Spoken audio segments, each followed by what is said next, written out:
Once upon a time in the Ogugu kingdom lived a young girl called Amara.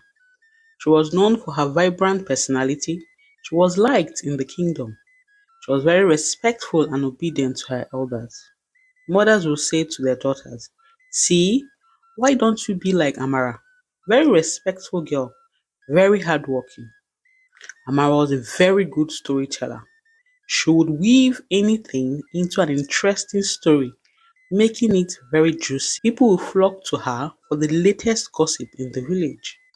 She was always up to date with the latest happenings. This was so because she had a very bad habit of eavesdropping on people. Her friend Ugochi warned her to desist from such. She said, "One day, this your mouth will put you into trouble. Choo choo choo choo choo choo choo is not good. Keep your mouth away from people's business," she would say. One day, the king married a new bride from a faraway kingdom. Her name was Izini. The marriage was to establish peace amongst the two kingdoms of Ogugu and Ori.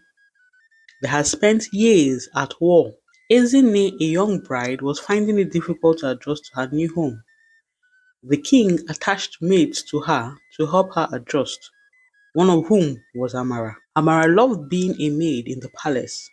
She would go home and tell the villagers any new information happening in the palace between the king and his new bride. Because Ezine was a foreigner, she was a topic of interest. One night, Amara was about to leave the palace and go home when she saw the queen Ezine outside her chambers under the mango tree. She was talking to a man. When Amara got closer, she could hear the queen crying and the man holding her in a tight embrace. Amara could not walk fast enough to the villagers to tell them the latest she had just witnessed. She told everyone that she saw the queen kissing a man. In fact, they were a couple. Before sunrise, the whole village was ablaze with how the new queen was unfaithful. They would say, "This is why the Ori people are bad people. Now see what the king has done. He has married one of them." The whole day, that's what everyone would talk about. The news eventually got to the king. The king was very furious. At first, he did not believe it. "Who will start such a rumor?" he said. It was the queen who confessed and said yes, she did meet with a man, but she was not unfaithful.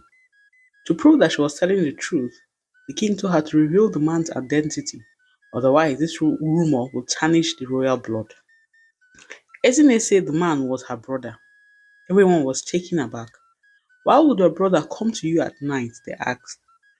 The king, trying to get to the bottom of the issue, sent messengers to the queen's homeland, the Ori kingdom. The messengers came back and reported that Prince Arinze, the queen's brother, had been dead for months now. On hearing this, Ezine was thrown out of the palace as a liar. She could not prove that the man she spoke with was her brother. The king was very adamant on keeping the royal bloodline away from rumors that could tarnish his heir's claim to the throne. Unable to bear the weight of the false accusation and the scorn, Ezine decided to leave the kingdom. Heartbroken and shamed, she ventured into the cabin in the wilderness, hoping to find solace from the judgmental eyes of the village. This was a foreign land. She had no friends here, no family. Her only hope would be that her brother will return for her. A few months passed, and the Ogugu kingdom suffered a great drought. There was no water, no rain, nothing. The livestock died, plants withered, and people were falling sick and dying of hunger. The king did not know what to do. The new king of the Ori kingdom heard this and came to their aid. He brought crops and water for the Ogugu people. Their king and people were very grateful. Once in the palace, the Ori king asked, "Where is my sister? I have not seen her." Everyone was surprised. "What sister?" He said, "Isn't of course, your queen." At this, everyone and the Ogugu king were apprehensive. The king explained what had happened and how, as was tradition, the Ogugu people had sent the queen away because a queen could not be associated with such a rumor, and therefore she had to be banished. King Arinze was shocked. He shouted, "Are you saying you banished my sister? What man are you talking about? That was me. I came to see her at night because I was avoiding my uncle's spies." King Arinze went on to explain how their uncle had killed their parents. So Ezinne and Arinze had hatched a plan to take over the kingdom from their uncle.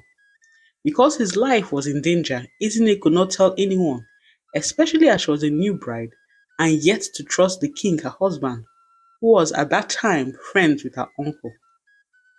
King Arinze left the palace immediately. With the help of villagers, he went into the cabin his sister had been living in inside the wilderness, but they could not find her. As he searched for his sister, it became clear to him why the Ogugu people were suffering from a drought. What they did not know was that Ezinne was the chief priestess to the goddess of the rain. Something terrible must have happened to Ezinne. King Arinze immediately rescinded his help to the Ogugu people. They begged him to forgive them as their children were dying of thirst and hunger. He told them and their king, "The only person that can help you now is Ezinne. They have to find her and ask for forgiveness for spreading such false accusation against her." Upon hearing this, everyone was quick to point out that it was Amara who started this rumor in the first place.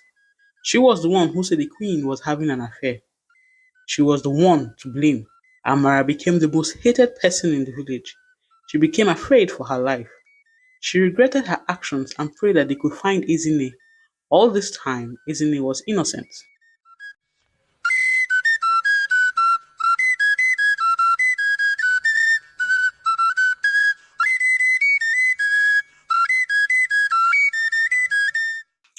Thank you so much for listening to another episode. If you liked it, please subscribe, like, comment, share.